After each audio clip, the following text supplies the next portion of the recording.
It is hot. Holy Pope Leo. Graduates, you did it! You know, this day is as much about celebrating family as it is about your stunning accomplishments. So give it up to your family supporting you here in 100-degree weather. You know, speaking of family, my parents are here for their third commencement at Villanova. Me and my brother are proud graduates. And near them is my wife, who is 9 months pregnant. So if I suddenly stop talking and I run, you know it's go time, baby. So buckle up. This might be the first speech at a commencement with a halftime show. This might be a first speech at a commencement interrupted by an actual commencement. Side note, Father Peter, you know, if we have the baby here, the baby gets a degree, right? I think he just said yes. Honey, start pushing. He said no. Ugh. Would have saved us a lot of money. Right, parents? Where was I? Okay, family. Family is so important. They helped you get here. And it's why I'm so excited to introduce our commencement speaker. A good journalist looks out for families. They tell the truth even when it's hard to hear. And they do it consistently and warmly. And they do it while remaining hopeful each and every day. Now, I anchor the news on NBC 10 in Philly at 5 a.m. Then I get to kick it at 7 a.m. to the longest running show in the history of television, The Today Show. And I get to admire and emulate their co-host, my friend and colleague, your speaker, Craig Melvin.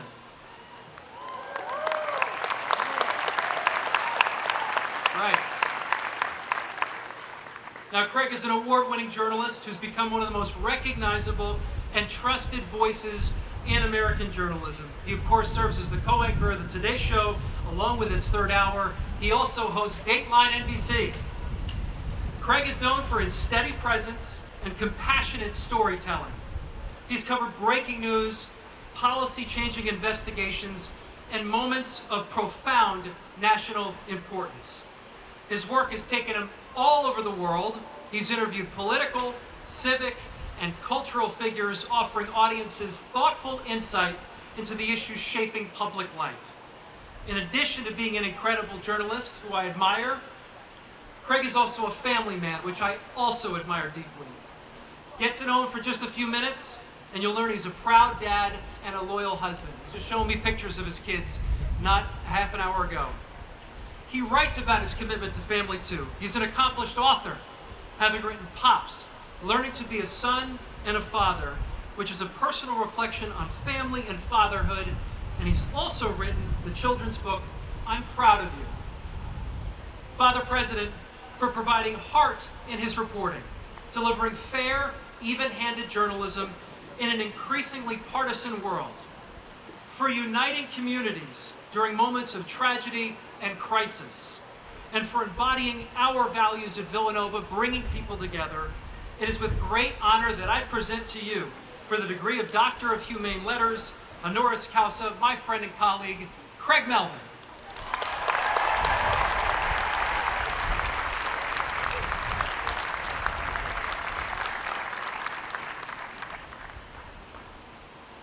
In the name of the Board of Trustees and the faculty of Villanova University, I confer upon you, Craig Melvin, the degree of Doctor of Humane Letters, honoris causa.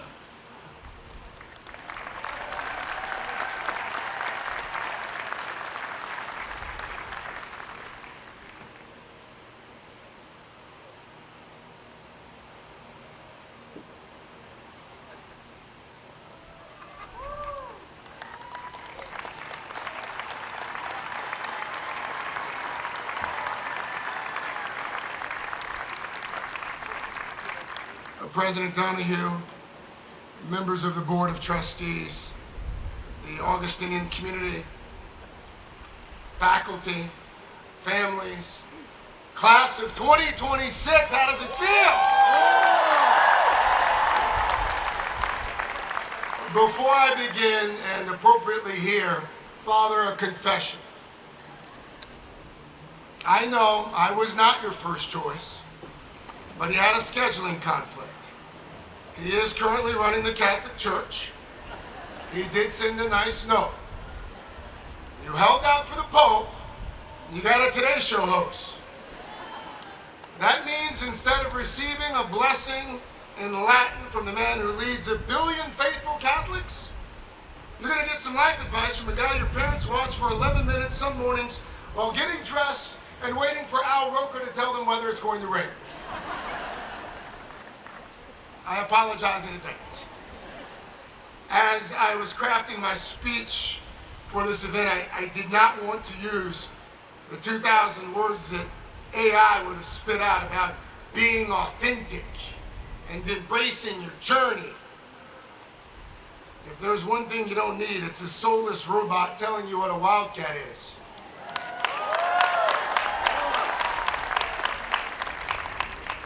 But I did go to social media, and I asked the internet and the Villanova community for their advice and their wisdom as well.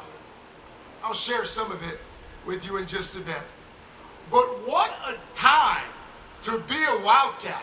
About a year ago, as has been noted here, Bob, class of 77, became America's Pope.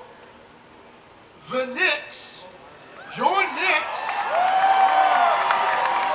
with Jalen Brunson and the Nova boys, the legendary coach Jay Wright, sent into the NBA. They're in the Eastern Conference Finals tonight. And then there's change afoot here as well. I just drove by your library. It's getting an amazing facelift, gleaming, state-of-the-art, luxurious, years in the making. But sources tell me it will not hold a candle to the fact that Wawa took over the Connolly Center. But some things at Villanova have not changed at all. Father Peter still tears around campus in that golf cart at worrisome speeds. I saw the thing out there. It seats 4 people. Not sure who you're driving around, Father. The tailgaters still pack the parking lot of the Wells Fargo Center. Now I guess they call it the Xfinity Mobile Arena. They pack the parking lot before every home game in the snowy dead of winter, because Villanova basketball does not let weather decide whether you show up. Remarkable moments, a remarkable place, and this is truly a remarkable class. Which brings me to 3 words, and you've heard them already. 3 words carved into the seal that you walk past every day for 4 years. 3 words spoken in the prayers of St. Thomas of Villanova Church each Sunday. 3 words that this community has carried since the order of St. Augustine arrived on this hill in 1842. Veritas, Unitas, Caritas, truth, unity, love. I mean, you've heard them so many times since you've been here, you probably stopped hearing them. Today I implore you, listen and hear them as if for the first time. Because the world that you are about to walk into is going to test all 3 hard. And the order matters. Veritas, truth. As a journalist, I've spent about 20 years telling stories and asking questions for a living. And I will tell you this plainly. In 2 decades of doing this work, truth has never been harder to find than it is right now. And you know this. Social media, AI slop, regular old-fashioned humans spreading misinformation and disinformation deliberately have created one heck of a mess. A few years ago, you could have spotted something fake in 2 seconds. Today you have to look twice. And a few years from now, it is going to be virtually impossible for a lot of you, for nearly all of us, to read something or look at a video or a picture of a senator, of a CEO, of someone you love, and know whether it's real, take a moment and think about what that means. A democracy, it depends on citizens who can agree on what happened yesterday, or that the sky is blue. Juries depending on evidence that they can trust. Strangers on laptops, thousands of miles away, they can fake your voice on a phone call to your parents, and your parents oftentimes will believe them.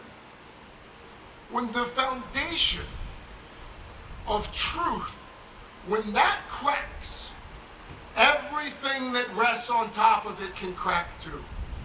But one reason that I am hopeful about this class, about you, is you've spent 4 years being formed exactly for this fight. You learn here that I saw it online is not an argument. Augustine spent his entire life chasing truth. What he learned and what he left to this noble tradition is that truth is not a possession, it's a practice, a daily discipline of asking, is this real? How do I know? Who benefits if I believe it? Veritas it's not a noun for your generation, thankfully. It is a verb. Some of you will do this work professionally. Doctors, lawyers, those rowdy nurses that I've been hearing throughout the ceremony. Some of you will engage in truth as a matter of professional practice. But most of you will do it as citizens, as parents, as friends, every time you decide whether to share, to forward, to repost. Our country, our society, and our world needs you to do it well. Unitas, unity. Here's what I have learned in about 2 decades of trying to do my absolute level best to showcase the truth. And it's taken me a while to realize this. It's not enough. Too many times, the lonely person with the right facts loses to the connected community with the wrong one, the wrong facts. This is why the second word matters just as much as the first. Unitas, unity. For years now, we've all been seeing it. We've been living in it. This growing certainty that the person across the table or across the aisle or heck, even across the street isn't just wrong, but evil. So many succumbing to the temptation to wall ourselves off into tribes of the like-minded. Tribalism. It's what's left when community crumbles. But again, here is the strange power of this amazing education you've gotten. The very word Catholic, and my wife is a big C Catholic. I'm talking about little c Catholic here, small c, which means universal. The Augustinian tradition that built this place, it insists that we're not our team, we're not our tribe, and for the love of God, we're not our algorithm. We're made for something bigger. You learned that here. You sat in classes where students from very different backgrounds wrestled with the same questions, large and small. You've learned and you've practiced unity, not sameness, real unity, the discipline of standing in the room with someone that you disagree with because you've decided in advance that they're a person, not the enemy. You've lived this for 4 years. You've studied until 2 in the morning together in Mendel and Bartley. You went to Nova basketball games and you cheered together. You tailgate in the snow. Legendary parties at the Bryn Mawr courts. R.I.P. Bryn Mawr courts. You served the Villanova students well, literally. But that is Nova Nation. It's not a slogan. It's a way of life. So in the years ahead, when the algorithm tries to sort you into tribes, keep these people close. Call them. Drive to them. Show up at their weddings, their parties, hospital rooms. And one day, many years from now, their funerals. These degrees that you're about to get, the degrees will open doors. These friendships, these will keep you whole. And that brings me to the third and the hardest word. Caritas. Love. My brother Lawrence was a Baptist minister. He died 5.5 years ago from colorectal cancer. He was just 43. He left behind a beautiful wife and 2 young children. And he preached about love often.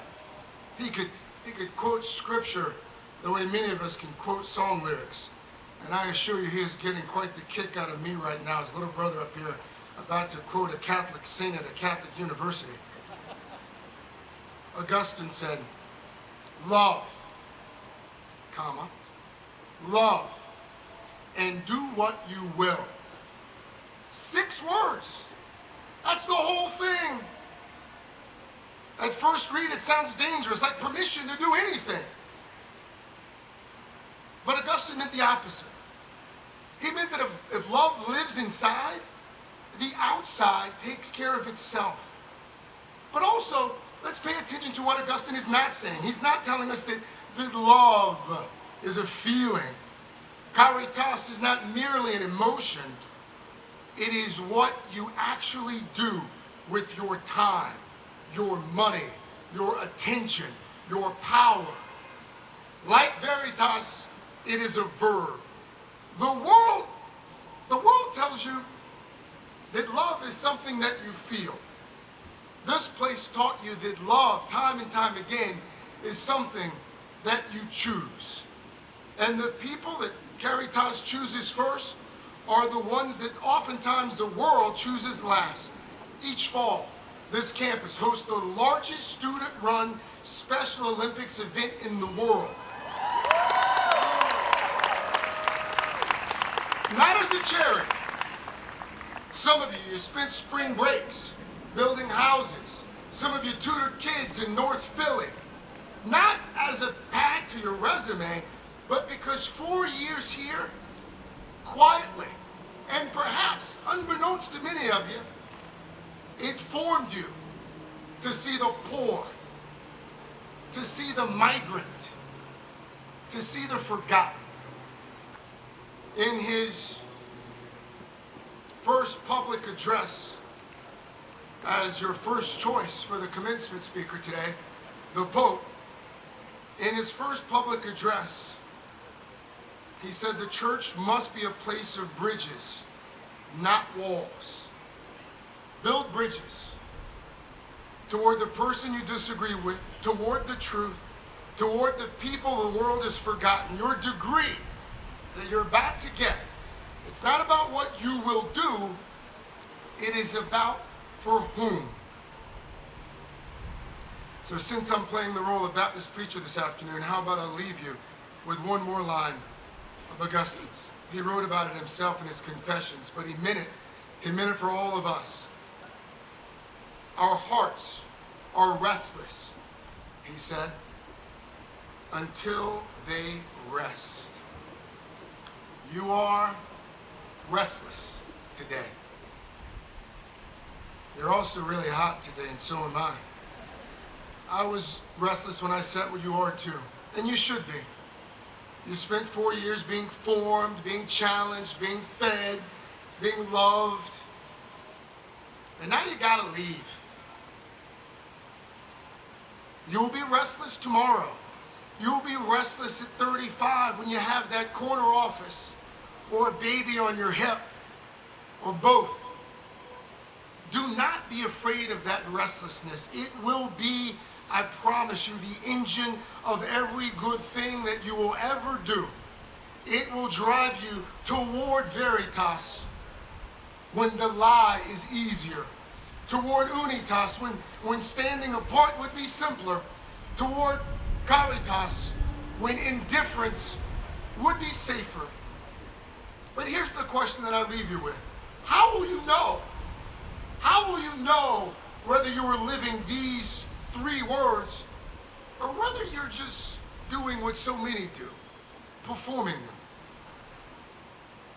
There's a poem that I've carried with me for a long time. It's called The Man in the Glass. It's about 100 degrees out here, so I'm not going to subject you to the entire thing. But the argument is simple. You can spend a lifetime collecting worldly praise, but in the end, the only approval that matters is the Heavenly Father's and your own. When you get what you want in your struggle for self, and the world makes you king for a day, just go to a mirror and look at yourself and see what that man has to say. For it isn't your mother, father, or wife upon whose judgment you must pass, but the person whose judgment matters most in your life is the one staring back from that glass. You may fool the whole world down the pathway of years and get pats on the back as you pass. But your final reward will be heartache and tears if you have cheated the man in that glass. Class of 2026, these 3 words you carry today: veritas, unitas, caritas. They live or they die in that mirror. Live them so that the person in that glass is your friend every day. Congratulations, class of 2026. Visa!